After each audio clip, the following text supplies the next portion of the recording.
शक्ति नमः। ओम श्री शक्ति नमः। ओम श्री शक्ति नमः। ओम श्री शक्ति नमः। ओम श्री शक्ति नमः। कालिया नाग का दमन। व्यास जी कहते हैं, एक दिन की बात है, श्री कृष्ण अपने बड़े भाई बलराम जी के साथ साथ लिए बिनाई वृंदावन के भीतर गए और गवार बालकों के साथ विचरने लगे। जंगली खुशबू का हार पहनने के कारण वे बड़े सुंदर दिखाई देते थे। घूमते घूमते श्री कृष्ण संचल लहरों से सुशोभित यमुना के तट पर गए, जो तट पर लगे हुए पेड़ों के रूप में मानो सब और हास्य की सटा बिखेर रही थी। उस यमुना में एक कालिया नाग का कुंड था, जो विषय अग्नि के कणों से दूषित होने के कारण अत्यंत भयंकर हो गया था। श्री कृष्ण ने उस भयानक कुंड को देखा। उसकी फैलती हुई विषय अग्नि से तट के बड़े बड़े वृक्ष दग्ध हो गए थे। वायु के आघात से जो जल में हिलोर उठती थी और उससे जो जल के सीटे चारों ओर पड़ते थे, उनका स्पर्श हो जाने पर पक्षी जलकर भस्म हो जाते थे। वह महान भयंकर कुंड मृत्यु का दूसरा मुख था। उसे देखकर भगवान मधुसूदन ने सोचा, इस कुंड के भीतर दुष्टमा कालिया नाग रहता है, जिसका विष शस्त्र है।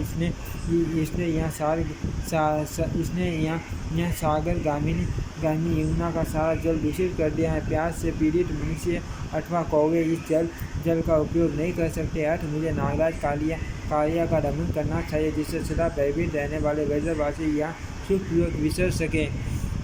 मैंने मनुष्य लोक में इसीलिए अवतार धारण किया है कि इन कुमार्गामी दुरात्माओं को दंड देकर राख पर लाऊं। वहाँ पास ही बहुत सी शाखाओं से संपन्न कंडम का वृक्ष है। उसी पर चढ़कर जीवों का नाश करने वाले इस सर के कुंड में कूदूंगा। ऐसा निश्चय करके भगवान ने अच्छी तरह कमर कस ली और वेगपूर्वक नागराज के कुंड में कूद पड़े। उनके कूदने से वह मान कुंड शुद्ध हो उठा। पानी की ऐसी हिलोर उठी कि बहुत दूर के वृक्ष भी भीग गए। सर की विषा अग्नि द्वारा टपे हुए जल के भीगने के कारण वे सभी वृक्ष सा जल उठे। चारों दिशाओं में आग की लपटें फैल गई। उस नागकुंड में पहुंचकर श्री कृष्ण ने अपनी भुजाओं पर ताल ठोकी। उसका शब्द सुनकर नागराज उनके पास आया।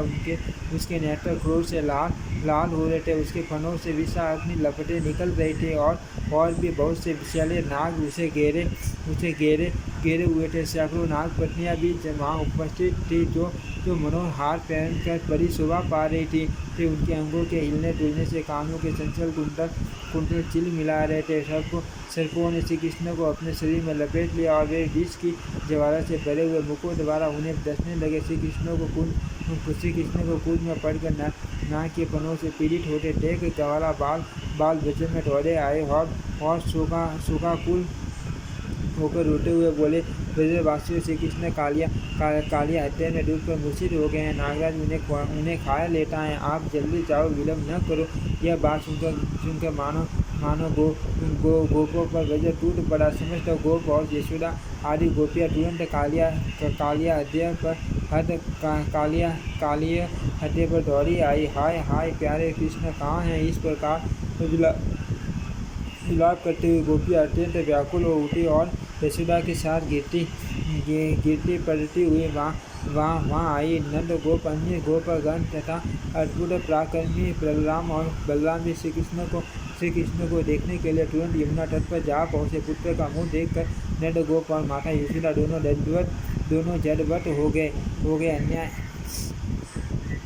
अन्य गोपियाँ भी शोक से आतुर हो रूठी हुई श्री कृष्ण की ओर देखने लगी। वे भय से कातर हो गदगद वाणी में प्रेम पूर्वक बोली, हम सब लोग यशोदा के साथ नागराज के मान कुंड में प्रवेश करे। अब ब्रज में लौटना हमारे लिए उचित नहीं है। भला सूर्य के बिना दिन और चंद्रमा के बिना रात कैसे दूध के बिना गोय और श्री कृष्ण के बिना ब्रज किस काम का। हम श्री कृष्ण के बिना गोकुल में नहीं जाएंगे। गोपियों के ये वचन सुनकर रोहिणी नंद महाबली बलराम ने देखा गोपगण बहुत दुखी हैं। इनकी आंखें आंसुओं से भीगी हुई है। नंद जी ने भी पुत्र के मुख पर दृष्टि लगाए, अत्यंत कातर हो रहे हैं और यशोदा अपनी शुद्ध बुद्ध खो बैठी हैं। तब उन्होंने अपने संकेत में भाषा में श्री कृष्ण को उनके महात्म्य का स्मरण दिलाते हुए कहा, देवेश्वर आप क्यों इस प्रकार मानव भाव व्यक्त कर रहे हो? क्या इस बात को नहीं जानते कि आप इन मानवों से बीज साक्षात परमात्मा हो, आप ही जगत के केंद्र हो, देवताओं का आश्रय भी आप ही हो, आप ही त्रिभुवन की सृष्टि पालन और संहार करने वाले त्रयीमयी परमेश्वर हम दोनों इस समय यहाँ अवतीर्ण हुए हैं। इस वज्र में ये गोपियाँ हमारे बांधव हैं, ये सब के सब आपके लिए दुखी हो रहे हैं। फिर क्यों अपने इन बंधुओं की उपेक्षा करते हो? आपने मनुष्य भाव अच्छी तरह दिखा लिया, बालों से सफलता दिखाने में अभी कोई कमी नहीं की। अब यह खेल रहने दो और दांतों से ही अस्त्र शस्त्रों का काम लेने वाले इस व्यात्मा नाग का दमन करो। बलराम जी के द्वारा इस प्रकार स्मरण दिलाए जाने पर श्री कृष्ण के होठ मन मुस्कान से खिल उठे। उन्होंने अंगड़ाई लेकर अपने शरीर को सांपों के बंधन से छुड़ा लिया और दोनों हाथों से उसके बीच फनों के नीचे झुकाकर वे उसी पर चढ़ गए और शीघ्रतापूर्वक पैर चलाते हुए नृत्य करने लगे। श्री कृष्ण के चरणों के आगाज से उस नाग के फन में कई घाव हो गए। वह जिस फन को ऊपर उठाता उसी को भगवान अपने पैरों से झुकाकर दबा देते। श्री कृष्ण के द्वारा कुचले जाने से नाग को चक्कर आने लगा। वह मूर्छित होकर डंडे की बाटी पृथ्वी पर गिर पड़ा। उसके मस्तक और गर्दन टेढ़े हो गए थे। मुख से रक्त की अजस्त्र धारा बह रही थी। ये देखकर नागराज की पत्नियां भगवान मधुसूदन की शरण में गई। नागपत्नियां बोली, देवेश्वर हमने आपको पहचान लिया। आप सबके ईश्वर और सबसे उत्तम है। अचिंत्य परम ज्योति स्वरूप जो ब्रह्म हैं उसी के अंशभूत आप परमेश्वर हैं। देवता भी जिन स्वयंभू प्रभु की स्तुति करने में समर्थ नहीं, उन्हीं के स्वरूप का वर्णन हम जैसी साधारण स्त्रियाँ कैसे कर सकती हैं। संपूर्ण पृथ्वी, आकाश, जल, अग्नि और वायु रूप ये ब्रह्मांड जिनके छोटे से अंश का भी अंश है, उसे भगवान की स्तुति हम कैसे कर सकते हैं। जगन्नाथ, हम बड़े कष्ट में पड़ गई हैं। आप हम पर कृपा करें। ये नाग अब प्राण त्यागना चाहता है। हमें पति की भिक्षा दे।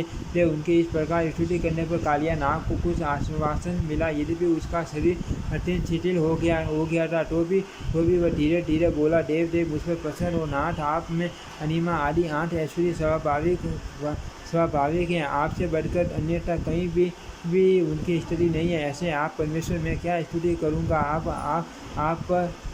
आप पर हैं, पर मूल प्रकृति के भी आदि कारण पर की प्रवृत्ति भी आपसे ही हुई है। प्रार्थमन, आप पर से भी पर हैं, फिर मैं कैसे आपकी स्तुति कर सकता हूँ। ईश्वर, आपने जाति रूप और स्वभाव से मुझे जैसा बनाया उसके अनुसार ही मैंने ये चेष्टा की है। देव, यदि इन सब के विपरीत कोई चेष्टा करूँ तो मुझे दंड देना उचित हो सकता है, क्योंकि आपका ऐसा ही आदेश है। तथापि आप जगत के स्वामी हैं। आपने मुझको जो दंड दिया उसे मैंने सच स्वीकार किया है, क्योंकि आपसे मिला हुआ दंड भी वरदान है। अब मेरे लिए दूसरे वर की आवश्यकता नहीं। अच्युत, आपने मेरे बल का नाश किया, मेरे विष को भी हर लिया और पूर्ण रूप से मेरा दमन भी कर लिया।